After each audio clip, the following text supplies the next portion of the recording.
I think it's fair to say that BMW M has a special place in many car enthusiasts' hearts. Over the years, they have produced some truly magnificent pieces of engineering, often striking an incredible balance between affordable performance and usability. Unfortunately, we are now in a time of great change and uncertainty, with the precise future of BMW M not fully known. We don't quite know what it will look like for us enthusiasts. However, what does seem to be certain is that at least some degree of electrification will be present in many future M models. The G87 M2 therefore appears to be one of the last true M cars. By that, I mean it is likely to be one of, if not the, last purely petrol-powered M car. Offered in rear-wheel drive form only with the mighty 3-litre twin-turbocharged BMW S58 straight-six engine up front, and a choice between a ZF 8-speed auto or a 6-speed manual gearbox, this has to be one of the best driver's cars available today. When launched, however, it is safe to say the G87 was not well received by all. Its aesthetics were one of the main talking points, and there is no doubt the styling is certainly bold.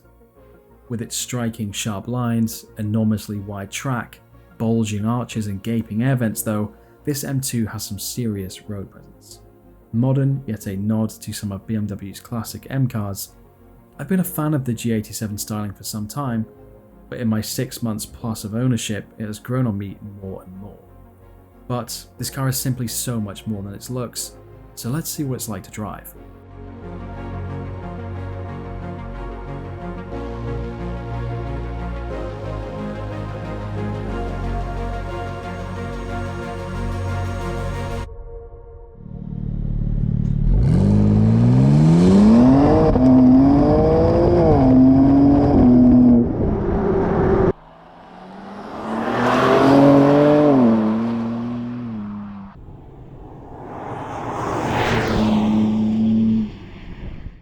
So I've spent the last 6 months with my G87 M2 really getting to grips with the car and understanding what it's all about. I think it's only logical that we start this review with that S58 engine up at the front. It's such an integral part of the experience for me. The thing is an absolute powerhouse. 460 horsepower, 405 foot-pounds. It makes peak torque from around 2,700 RPM, and it revs right out to 7,200 RPM, making peak power up in the 6,000 RPM range. So it's actually got a lot of sort of naturally aspirated characteristics about it. What you notice is down low, there actually isn't tons of torque. You've got to wait for the turbo to build, and you've got to wait for the RPM to come up a little bit. I think what we have to point out is the S58 is not just a B58 with an additional turbo.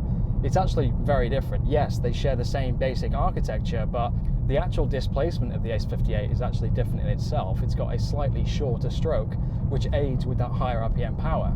Just cruising along nice and slowly now, the car is actually in sport mode for the engine, everything else is in comfort.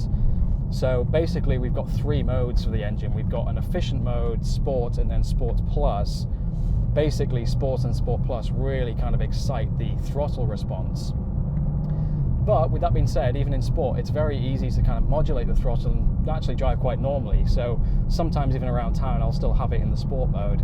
One of the reasons for that, and this is a slight annoyance, is the exhaust valves don't open until you activate Sport or Sport Plus mode. So you don't get full engine sound from the exhaust until you put it in one of those higher modes.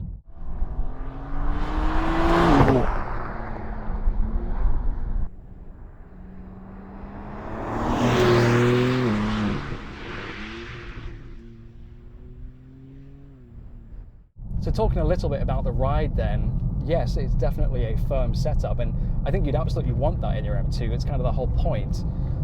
I usually keep the car in the softest setting for the dampers. In the UK, obviously we have a lot of potholes, the roads aren't necessarily the smoothest, and there's just not really any need to dial up the dampers to the firmer setting. So I certainly use the softer setting most of the time, and it just feels like it handles the bumps a bit better that way. The steering, obviously it's an electronically assisted unit. Unfortunately, that means it does lack a lot of feel. That's not news to anyone, I'm sure, at this point. But what I will say is it's very direct and accurate. I think when you put the steering into sport mode, which really just gives it a little bit of extra weight, you do lose some additional feedback. So actually I do prefer the feel of it in the sort of lighter setting. There's also 3 modes for the gearbox, so I'm actually currently in the slowest mode, which just gives a little bit of delay on the shifts, makes them a bit smoother. But if you are flat out and near the red line, it will actually shift a lot faster. The second mode is somewhere in the middle. You've got faster shifts most of the time, but it does actually add a bit of delay when you're not on full throttle. So that's a really good one I find for most of the time. But there is also a third, even faster setting, which it's quite ridiculous. We'll get into that in a minute, because the shifts on this, despite it being a ZF 8-speed, torque converter automatic, are almost DCT-like. Moving back to that engine, I'm going to put the car into Sport Plus mode now for the engine, which again is just going to give us a little bit more throttle response, and also it does seem to give a bit more sound and some burbles on the outside. And I've now got the gearbox in the middle setting, so we'll just come over this cattle grid. And here we go in second.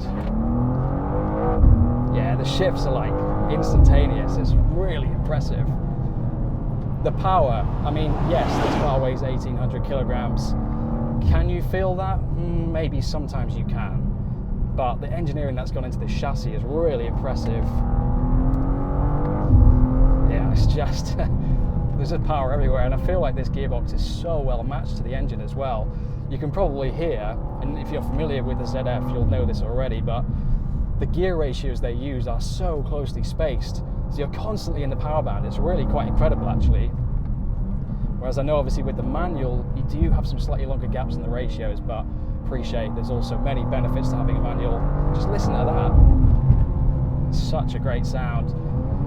Yes, there is a bit of fakery coming through the speakers, but it's not an obnoxious amount. What I've realized is that when people film videos on these cars, I think the microphones tend to pick up the in-car engine noise a little bit more, but in person it sounds a lot more natural.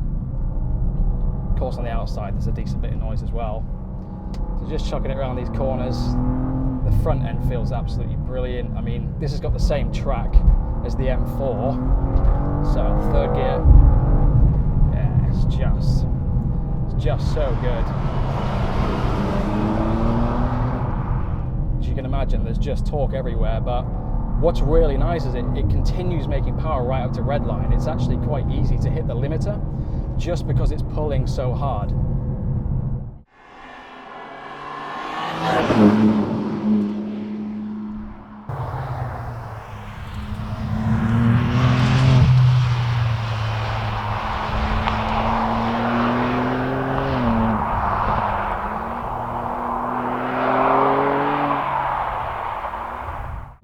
So I think there's no way we can possibly say that is not an exciting experience. It's really amazing actually how exhilarating this car can be to drive, and I always get a bit of an adrenaline pump when pushing on a bit, and that's what you really want from your M2. The brakes of course are mighty. We've got 6-piston calipers up front, 380mm discs, and then on the rear we've got 370mm discs.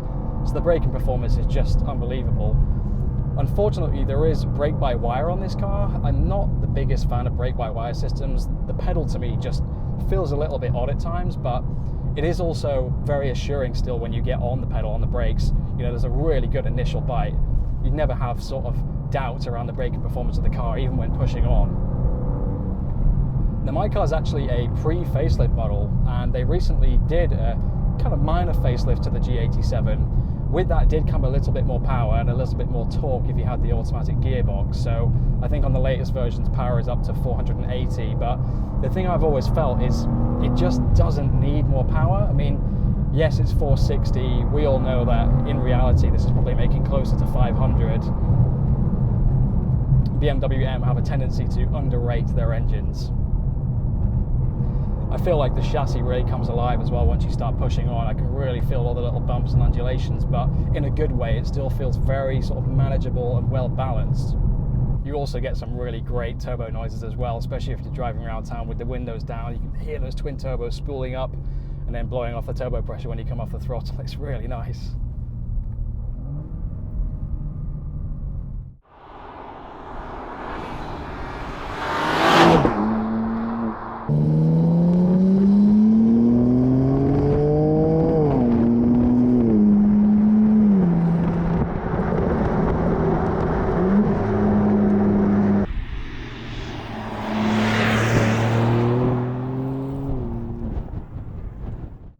Okay, so I'm going to turn the gearbox up to the fastest setting now, and I can immediately feel that, because even under partial throttle, there's still a really sort of jolt in the seat. And the rev matches are much more aggressive too. It's really kind of pushing the revs up in between the shifts. I'm sure there's a degree of that which is kind of engineered in for entertainment value, but I'm not really going to complain because it really feels dramatic on the upshifts. If you hear how quick this is now, it's instantaneous. It's like, this is where the benefits are compared to, you know, a DCT. These modern ZF 8 speeds can really do a bit of both. They're super smooth driving around town, they're really comfortable, easy to live with, but actually when dialed up, they're probably 90% of what the BMW M DCTs were. There is a slightly peculiar sort of piped in sound on the upshifts as well, and it's kind of like a thump. You can probably hear it. Again, this is something that seems to get picked up more on camera.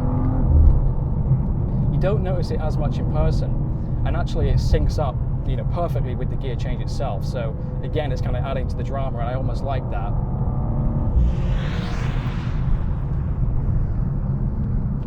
Yeah, it just feels so competent.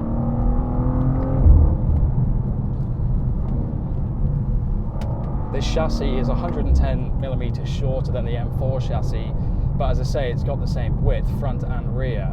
So you really kind of feel that. It's like really wide track. The traction's just absolutely unbelievable. Just seems to find traction everywhere. The front end is just absolutely immense. You definitely have to be on track really to kind of push it beyond its limits. Of course, we've got the M active differential too, which just helps to fire you out of the corners.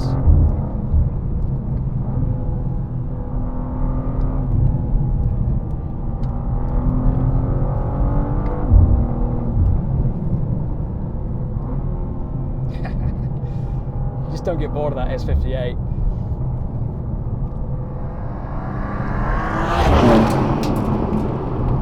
The sound does take a little bit of getting used to. You know, personally, I do think the B58 sounds better. Obviously, it's a completely different engine.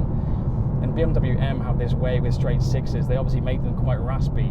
And you can, again, really hear that with the S58. But on the inside, you still get a lot of that induction noise and some of that valve train noise as well, which, again, is synonymous with those kind of older BMW M straight six engines. So I actually really like it. You get higher RPMs, listen to that. What's not to love?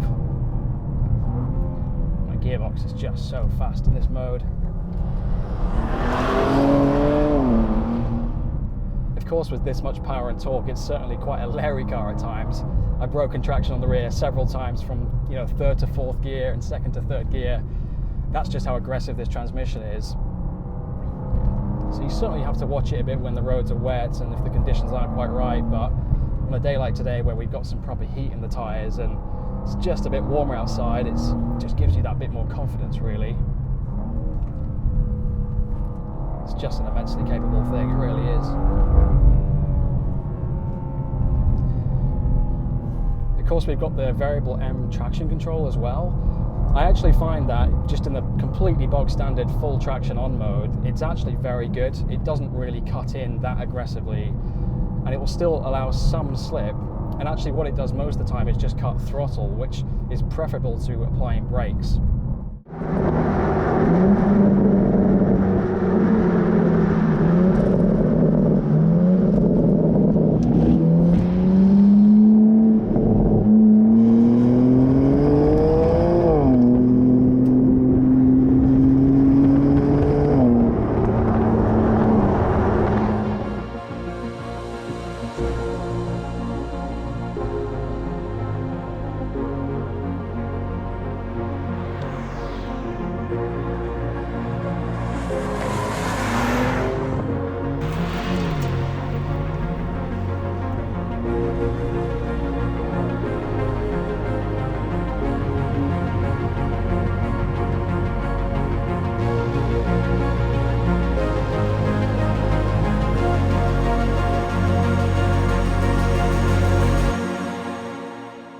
do a little bit of a launch then to see what this car's like off the line. Obviously rear wheel drive.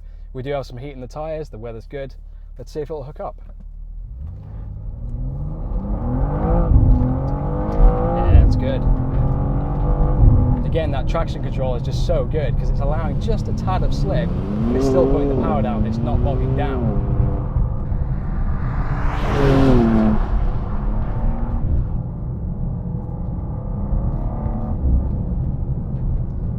It's a lot of fun. You really lean on it out the corners.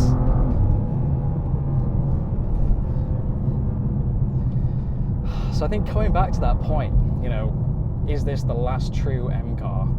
I think what we've really got to think about is, and this is maybe personal opinion, but the engine is such an integral part of this car. I just cannot imagine how an electrified version of an M2 or even any M car really could ever get close to what these sorts of cars are. I'm sure some level of hybridity is not really going to cause too many issues. I could certainly live with that, and that's likely to be what we see in the next generation M2. But will we see a pure sort of ICE M2 again? I don't know. Beyond this generation, I just think it's somewhat unlikely. Definitely going to miss cars like this. It is just so much fun.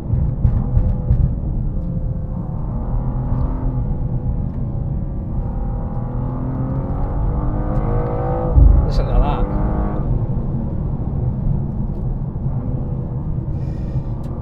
Yeah, so for me, this has been my daily driver, and it has been really fantastic in that role.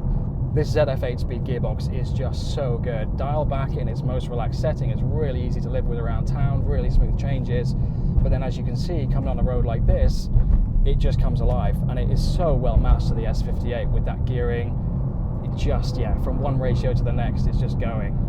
Now obviously we're expecting an M2 CS at some point in the not too distant future.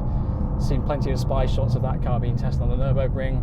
I'm sure that's going to be kind of a cut above this really as far as performance goes, but no doubt you're going to lose some of the livability. So I definitely think there's going to continue to be a place for the regular M2. Of course I'm a bit biased, but I really do think that's the case. And I think this package overall is just priced incredibly well too. I mean, you know, what we're talking, I think just under £69,000 now in the UK for a new M2. You know, at that price point, there's not a whole lot that competes with it. For this level of performance and this caliber of engine and engineering, it's amazing to me. As a package, yeah, it's so good. So if you're considering buying an M2, I really would go out and test drive one. I know these cars have had some criticisms about their looks. I personally think the G87 is a great looking car, and yes, the looks have grown on me a bit as time's gone on, and I think in this particular colour it really does look great. And just a quick point on the interior as well. I mean, it's such a comfortable and also well put together interior. The material quality in here is excellent. The seats are really supportive. I've just got the standard seats in this. I don't have the M carbon buckets. Some people say the carbon buckets are really good, but I've definitely heard some people say they're a little bit more uncomfortable. I think these are just the best of both worlds. They're so comfortable. Done plenty of long journeys in this, no issues at all.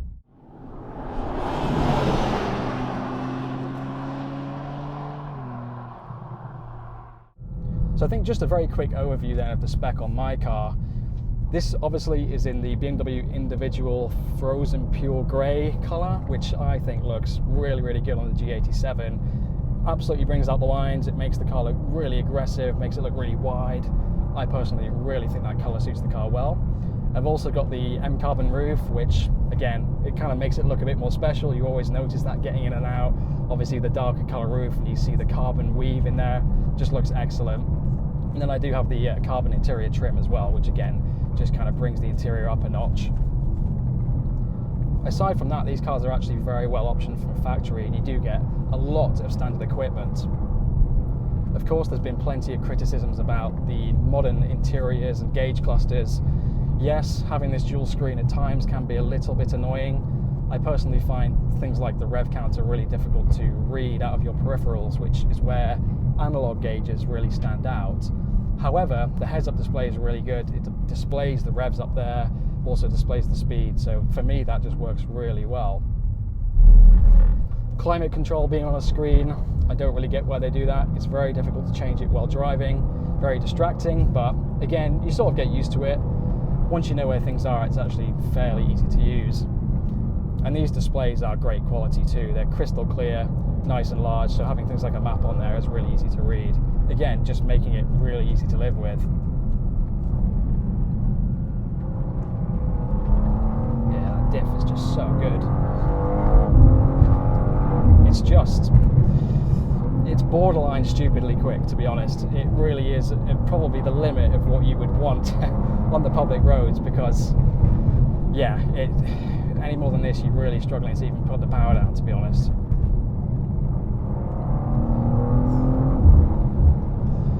Okay, so let's slow it down a bit then. How do we conclude the G87 M2? I think it's a brilliant all-rounder. I think it's priced very, very competitively. I think it's probably at a very important point in BMW M's history, as they say. We're not quite sure where the brand's going to go from here. We know there's going to be some electrification. Who knows how long the S58 is going to be around for, truly. But yes, I think this is just a fantastic package, and I would implore you to go and consider one if you're actually in the market for a car like this. So I think that's going to be all from me for this video. Thanks very much for watching. I hope you've enjoyed. I will catch you in the next one.